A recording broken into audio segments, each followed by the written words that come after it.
নমস্কার বন্ধুরা, কেমন আছেন সবাই? উজ্জয়িনী রান্নাবান্নাতে আবারও হাজির হয়ে গেছে আপনাদের সামনে নতুন আর একটি ভিডিও নিয়ে। তো আজকে আমি কাতলা মাছের পাতলা জিরে ঝোল বানাবো পেঁপে, আলু আর ঝিঙ্গি দিয়ে। তো চলুন তাহলে শুরু করছি।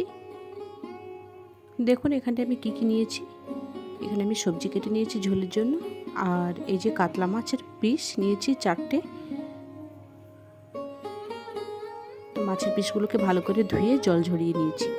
আর এখানে সবজির মধ্যে নিয়েছি পেঁপে, আলু আর 300 গ্রাম মতো ঝিঙ্গে। তো প্রথমে মাছে নুন আর হলুদ মাখিয়ে দেব।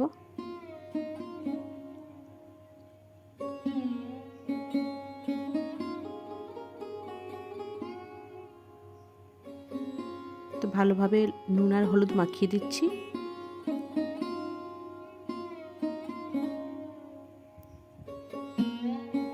এবার একটা মশলা রেডি করব। এখানে আছে কাঁচা মৌরি, আদা, পেঁয়াজ আর কাঁচা লঙ্কা। এবার একটা কড়াই বসিয়ে দিলাম। কড়াইটা গরম হয়ে গেলে তাতে তেল দিচ্ছি।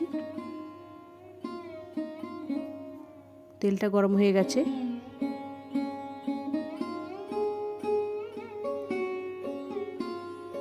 মাছগুলো একটা একটা করে দিয়ে ভেজে তুলে নেব।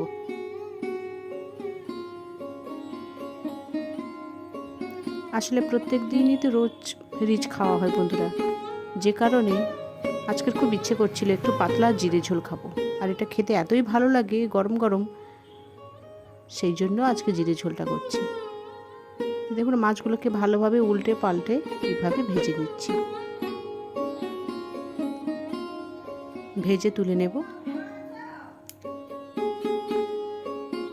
তো মাছগুলো ভাজা হয়ে গেছে সব। এবার একটু ফোড়ন দেব, জিরে আর তেজপাতা দিচ্ছি, টমেটো কুচি,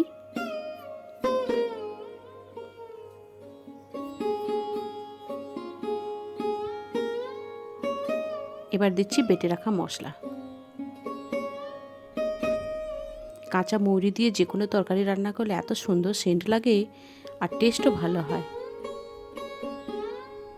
এবার দিচ্ছি পরিমাণ মতো হলুদের গুঁড়ো, ধনে গুঁড়ো, সামান্য জিরে গুঁড়ো,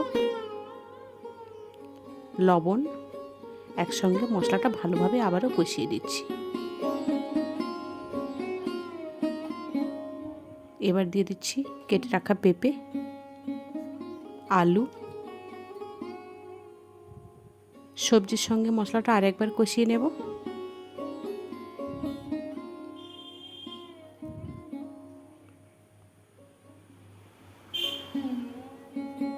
এবার দিয়ে দিচ্ছি কেটে রাখা ঝিঙ্গি।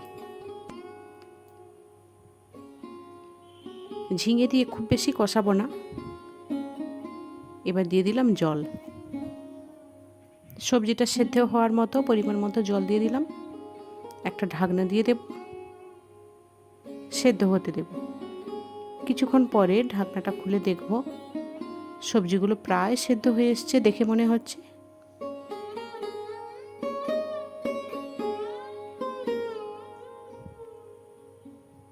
এবার ওপর থেকে মাছ দিয়ে আরও ভালোভাবে একটু ফুটিয়ে নেব, নিয়ে নামিয়ে নেব। তো বন্ধুরা আজকের এই পাতলা লাইট ঝোল কেমন লাগলো আপনাদের অবশ্যই জানাবেন কমেন্টে।